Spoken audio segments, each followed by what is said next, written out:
उपवास म्हटला की सर्वांच्या डोळ्यासमोर येतो म्हणजे साबुदाणा आणि बटाटा। आज मी तुमच्यासोबत एक उपवासाची रेसिपी शेअर करणार आहे।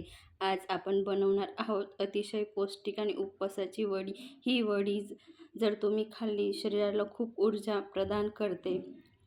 ही वडी खाल्ल्याने शरीराला खूप एनर्जी मिळते आणि खूप दिवसभर फ्रेश वाटतं।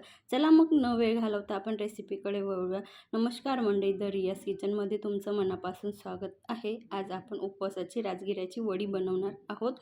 त्याच्यासाठी इथं साहित्य बघूया। मी इथं समप्रमाणात गूळ, शेंगदाणे, तूप घेतलेलं आहे। बघू शकता तुम्ही व्हिडिओमध्ये दाखवल्याप्रमाणे। तर आपल्याला शेंगदाण्यांना साल सुटेपर्यंत व्यवस्थित भाजून घ्यायचं आहे। आपले शेंगदाणे इथं भाजून झालेले आहेत, बघू शकता तुम्ही व्हिडिओमध्ये दाखवल्याप्रमाणे।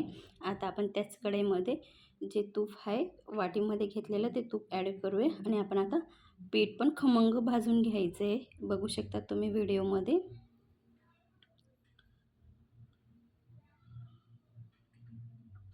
इथे आपण खवा, दूध, साखर कशाचाच काही वापर नाही करणार आहोत।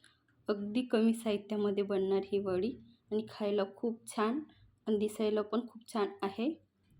आता आपण ते जे शेंगदाणे भाजले होते ते मी मिक्सरला फिरवून घेतले होते। सालसोबतच मी फिरवले, तुम्हाला वाटलं तर तुम्ही काढू शकतात। मी सालसोबतच मिक्सरला ग्राइंड करून घेतलेले आहेत, बघू शकता तुम्ही। आता आपल्याला व्यवस्थित एकजीव करून घ्यायचं आहे। तूप सुटेपर्यंत आपल्याला भाजत राहायचं आहे। आता मी गॅस बंद केलेला आहे, बघू शकता तुम्ही। आता आपण गूळ ॲड करूया। गुळाला आपण व्यवस्थित मिक्स करून घ्यायचं आहे।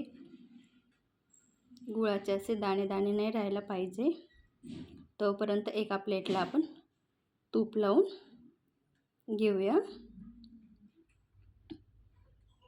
बघू शकता तुम्ही गूळ मिक्स झालेला आहे।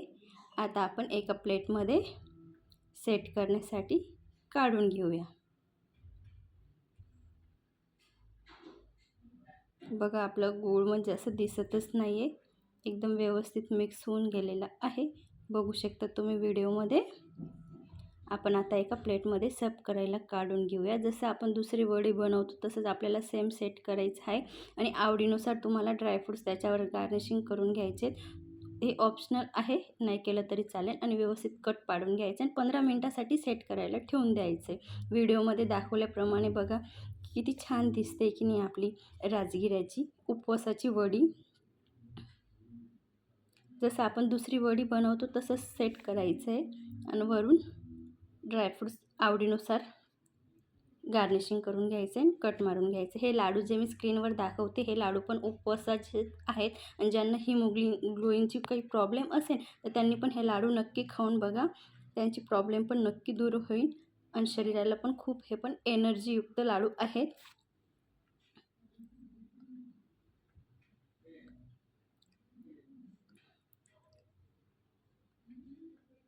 हे फ्रूट कस्टर्ड आहे, बघू शकता तुम्ही व्हिडिओमध्ये। मी का दाखवते, हे पण उपवासाचंच आहे म्हणून दाखवते।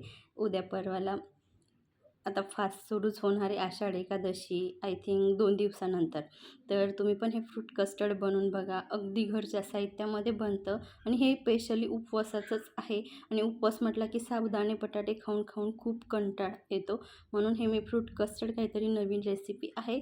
अगदी 4 ते 5 साहित्यामध्ये ही बनतं आणि ते साहित्य आपल्या घरात तर अवेलेबल राहतंच, म्हणून त्यासाठी हे फ्रूट कस्टर्ड तुम्ही पण या आषाढ एकादशीला नक्की बनवून बघा। दिसायला किती छान दिसते, त्यापेक्षा खायला खूपच छान लागतं। जर तुम्हाला याचा पूर्ण व्हिडिओ बघायचा असेल तर माझ्या चॅनलवर चेक करा, तुम्हाला नक्कीच हा व्हिडिओ भेटेल। चला मग आजची रेसिपी कशी वाटली कमेंटमध्ये नक्की सांगा आणि ही राजगिऱ्याची वडी नक्की ट्राय करून बघा। जाता जाता चॅनलला सबस्क्राईब करा। अशाच छानशा रेसिपीसोबत भेटूया, तोपर्यंत बाय बाय।